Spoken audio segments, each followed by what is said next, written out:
Iran ने Israel का satellite station तबाह कर दिया है। मैंने आपसे कहा था कि इजराइल का बड़ा नुकसान हो रहा है।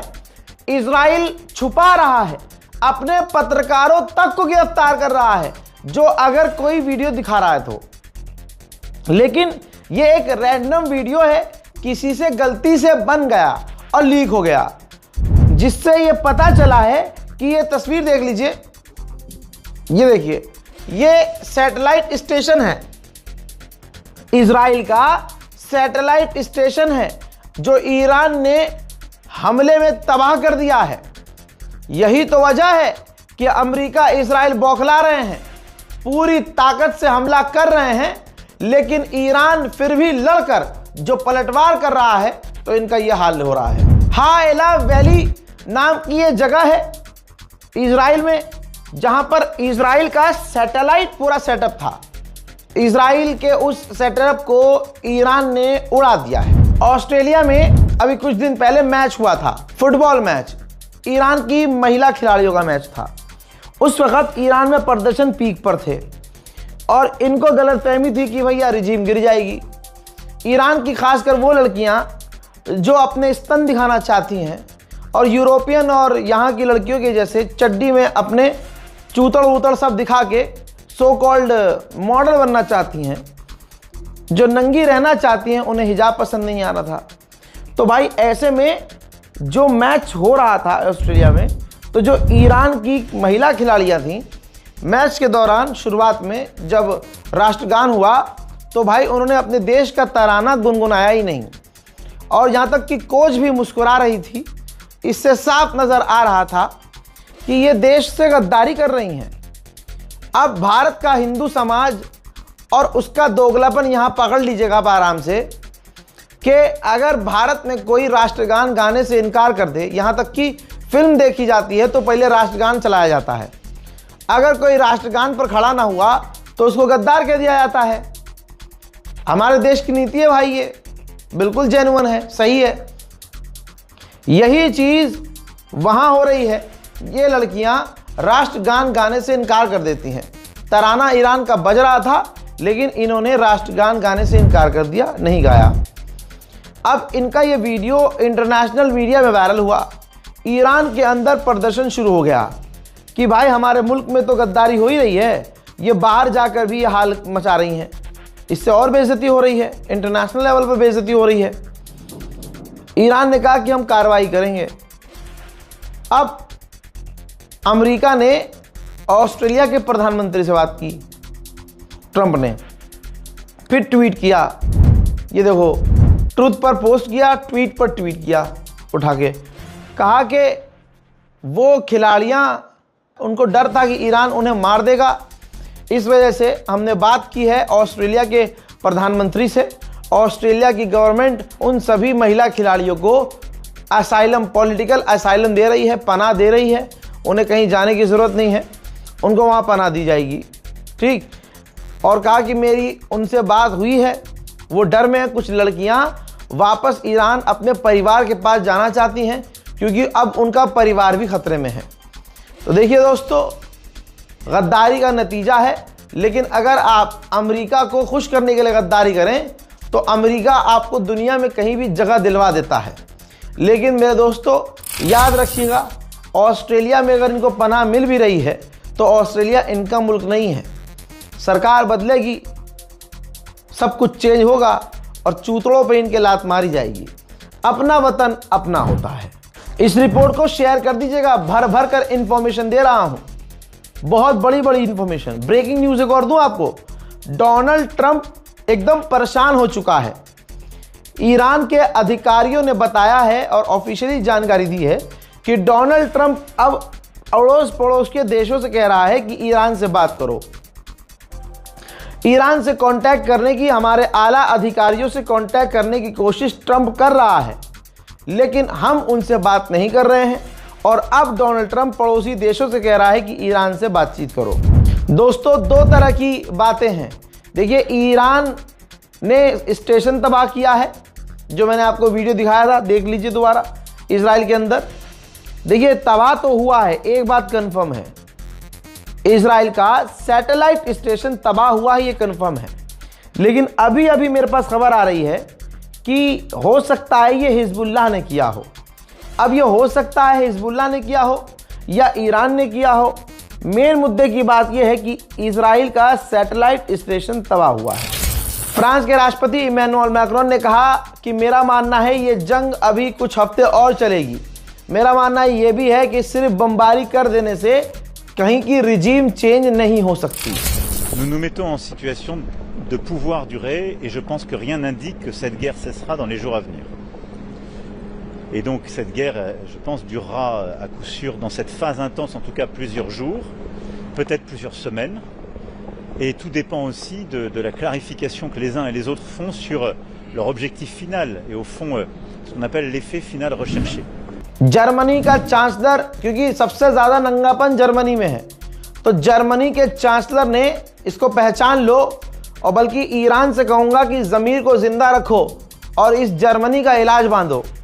जर्मनी के चांसलर ने कहा कि जब तक मुल्ला रिजीम जिंदा है ईरान में दुनिया में शांति नहीं आ सकती और पूरी दुनिया के लिए आतंक है ईरान, जिससे अकेला अमेरिका और इजराइल लड़ रहे हैं। ये है जर्मनी का चांसलर, जहां सारी दुनिया कह रही है कुछ और कि भाई अकेला तो ईरान लड़ रहा है और ये हरामी कह रहा है कि अकेले इजराइल और अमेरिका लड़ रहे हैं। इजराइल और अमेरिका जब दो हो गए तो ये अकेले कैसे हुए? ये जर्मनी का चांसलर है। आगे ये कह रहा है कि पूरी दुनिया के लिए ईरान खतरा है। क्या तो ट्रंप भी यही रहा था, लेकिन दुनिया जानती है कि ईरान ने आज तक किसी देश पर कब्जा नहीं किया। कह रहा है कि ईरान दुनिया के लिए खतरा है, जबकि वेनेजुएला पर कब्जा करने वाला अमेरिका है। जर्मनी का चांसलर कह रहा है कि इजराइल कह रहा है कि ईरान खतरा है, जबकि इजराइल ने पूरे फिलिस्तीन की जमीन को कब्जाया हुआ है। पूरा गाजा उसने हड़प लिया है। जर्मनी का चांसलर कह रहा है कि अमेरिका और इजराइल मिलकर लड़ रहे हैं हक की लड़ाई। तो हक की लड़ाई ये है कि इराक का ये तेल पी गए, अफगानिस्तान को तबाह किया और पूरी दुनिया पर ये गुंडागर्दी कर रहे हैं। लेकिन जर्मनी के चांसलर की एप्स्टीन फाइल में जो कुछ वीडियोस हैं उसका असर ये बोल रहा है।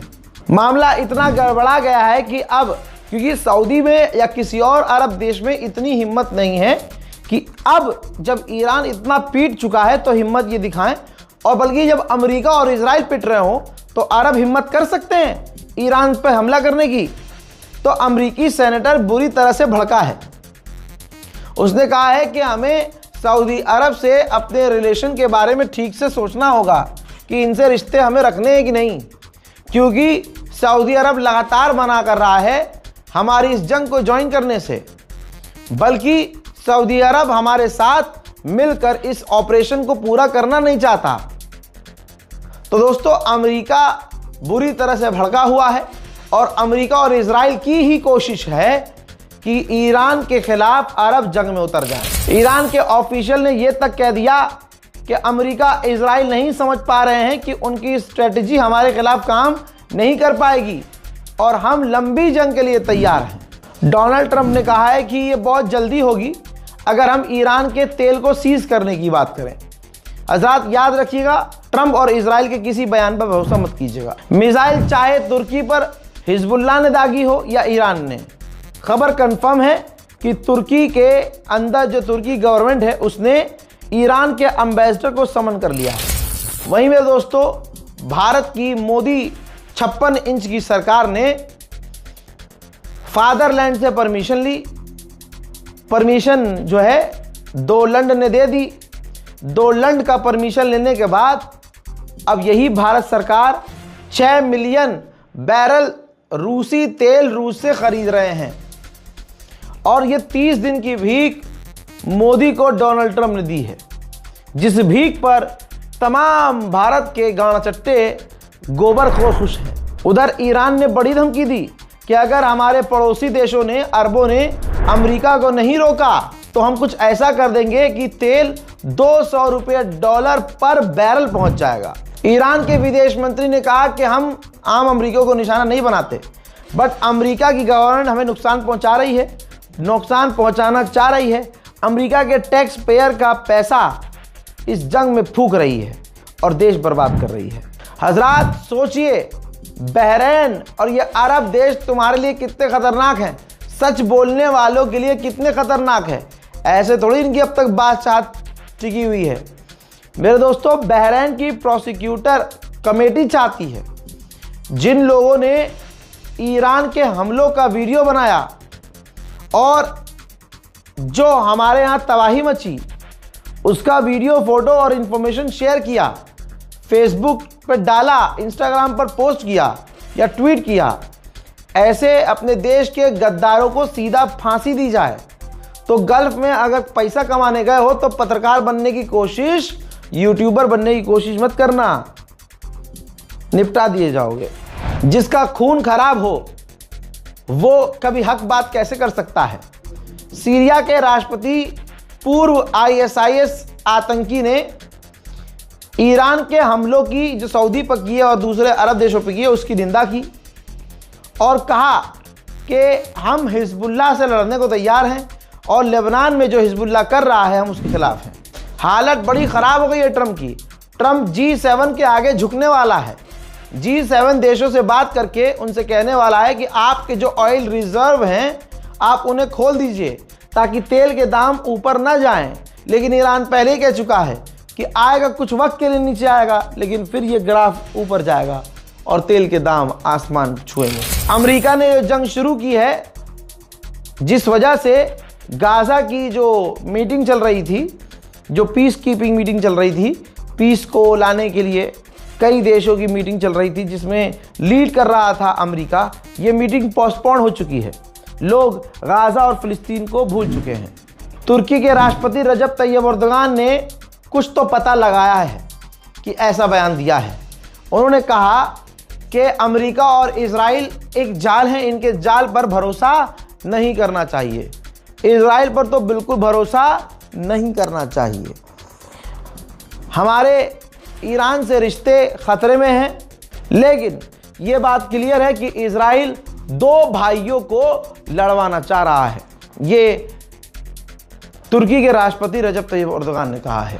फायदा तो पुतिन उठा रहे हैं। पुतिन ने मीटिंग की और कहा कि स्ट्रेट ऑफ हॉर्मुज़ पूरी तरह से बंद है। अगर यूरोप हमसे तमीज़ और ढंग से बात करते हैं तो हम यूरोप को तेल सप्लाई करने को तैयार हैं। अब ईरान की गवर्नमेंट के सपोर्ट में 24-24 घंटे ईरान की जनता सड़कों पर तेहरान में प्रदर्शन कर रही है।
अमेरिकी ऑफिशियल ने ऐसी बात बताई है कि जिससे अमेरिका की जो हवा निकली है वो आपको महसूस होगा।